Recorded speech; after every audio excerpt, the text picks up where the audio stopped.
At some point in your career, you're going to have to make a public presentation. You can't escape it, either for executive management or for your external stakeholders, your clients. At some point, you would have to speak and face the audience.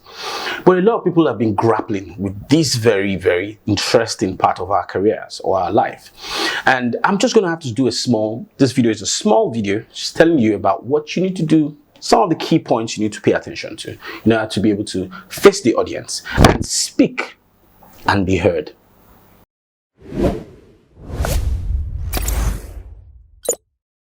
So the art of public speaking is quite interesting if you know what to do. And I'm going to give you some 6 to 7 different points that I think you should pay attention to in this video. And the first one is that you must be knowledgeable about whatever it is you're trying to speak about. Of what use is it when you stand in front of people to speak, but you are not very clear about what you're speaking about?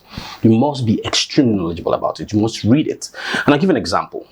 If perhaps you get on the stage and you're about to start speaking, and then suddenly there's a problem with the presentation slides. It doesn't come on. But if you are absolutely aware and knowledgeable about what you want to speak about, just start talking. You don't need to actually look at it. And that's, of course, that's another part of the conversation later on. You're not required to always look at whatever the presentation slide is showing you. Just focus on the audience and speak from the point of knowledge. Your self-confidence when you want to speak in public comes from being knowledgeable about the subject in question. Yeah, and so the second thing that you need to pay attention to is the way you dress. You need to dress appropriately. Now, a lot of speakers wrongly think that if they're well dressed, it would make up for their self-confidence, but it doesn't work that way. If you're dressed too flamboyantly in flowery designs, bright colors, there's a likelihood that your audience will be focused more on what you're dressed like rather than the content of what you're trying to pass across. The most important thing for a public speaker or whoever it is who's making a presentation is to ensure that the content that you're trying to pass across to the audience is clear, they understand it, and they can't be distracted by you wearing an attire or dress or shirt that is inappropriate. For instance, some would wear, for ladies, would wear a top that has buttons, and unfortunately one of the buttons is probably loose, and then while you're speaking you're always going to fiddle on that button and fiddling, and eventually your speakers, your audience would be staring at you and wondering why you keep fiddling with that button, and they get distracted thinking that there's something that you want them to see when the content of what you're saying should be what you should be focusing on. So dress appropriately, nothing too fancy, just something comfortable for you to wear, almost bland, so that what you're saying is what becomes value. So when we are too knowledgeable about what we want to speak about, we kind of get too overconfident, and then it begins to exhibit itself in the way we act or behave or walk around the stage. We put labor emphasis on how we speak, how we dress, we turn around too often. Those things are very distracting. Every speaker must know that the only thing everybody wants to find about, apart from your voice, is for you to get the content out clearly to the audience. And so overconfidence completely kills the content that you're bringing out, because people begin to see the ego that is exuding from your performance rather than from the content that you're speaking. So overly confident, you need to deliberately humble yourself even when you are absolutely sure about what you're speaking about, because the most important prerogative for you is to see that your audience completely understand what you're speaking about, and the charge that you intend to get at the end of the presentation is clear and everyone understands it. So number 4, one of the most frequently asked questions by a lot of people when we discuss about public speaking is, who do we look at? That's one question they ask. Who do we make eye contact with? But, it's simple. You don't make eye contact with any one person.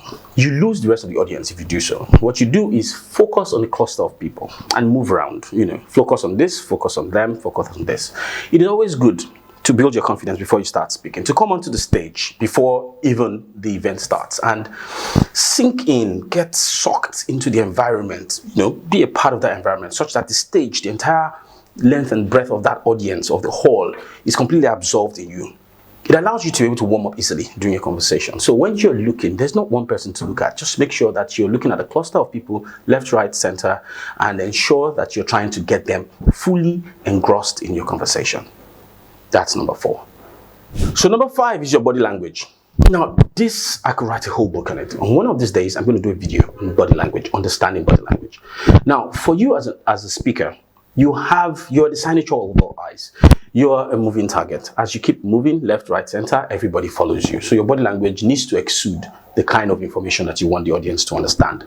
You cannot exude fear, neither can you exude lack of confidence. You need to have, take deep breaths and ensure that your body language aligns what you're trying to say. If you're trying to convince somebody about doing something, you can't have a body language that doesn't, rhyme or gel with what you're trying to say. So basically, you need to align the way you stand, your poise, your steps, how you bend your head, when you turn, the fear.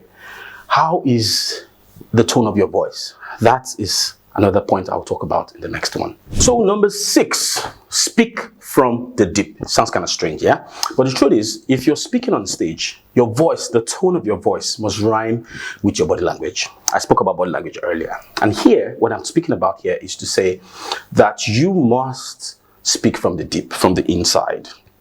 It allows you to get some grounding. It's kind of strange, very difficult to explain, but let me give an example. So if I were to be a speaker and I'm saying, hello, how are you? So you're speaking from the top. How about from the deep? Yeah, hello. So when we are talking about, changing life, this is what we need to do. You need to speak from the deep. Your whole body has to be in resonance with what you're saying, and your body language has to align with it. So that's the interesting part. Speaking from the deep is a lot about your psychology, about your mental state, and about your confidence. Everything about the way your voice sounds tells everyone about how confident you are about the message you're trying to pass about. So it is across. So it is important that as one of the lessons, you speak from the deep.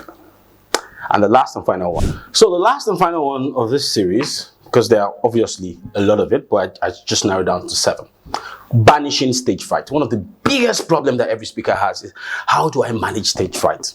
To be honest, I am one person who revels an opportunity to speak, and I do it a lot of times. But I still have the butterflies. Yeah, I still have the butterflies. I get a bit uncomfortable, a bit reluctant, a bit fearful, butterflies in my tummy every time I still want to speak. And that's natural because we're humans. But sometimes stage fright comes from where? Fear, right? Fear. And what you need to do is to banish fear. Now, if you've got good knowledge about what you want to speak about, if you've got a handle on your voice, if you've got an handle on your body language, there's a likelihood that when you go on that stage, there's nothing to be, to be frightful about. Now, one of the easiest tactics you could use to manage stage fright is to take very deep breath, like this. A lot of times. The other thing you could do, which is one interesting secret I do all the time, go into a toilet. Go into the, into the convenience where you have a huge mirror and look at yourself. Take those deep breaths while you look at yourself. Speak to yourself in the mirror like you're talking to one large friend. And once you can do it over and over again that morning before you get on the stage, there's a likelihood that it'll just be a repeat performance of what you've done in private.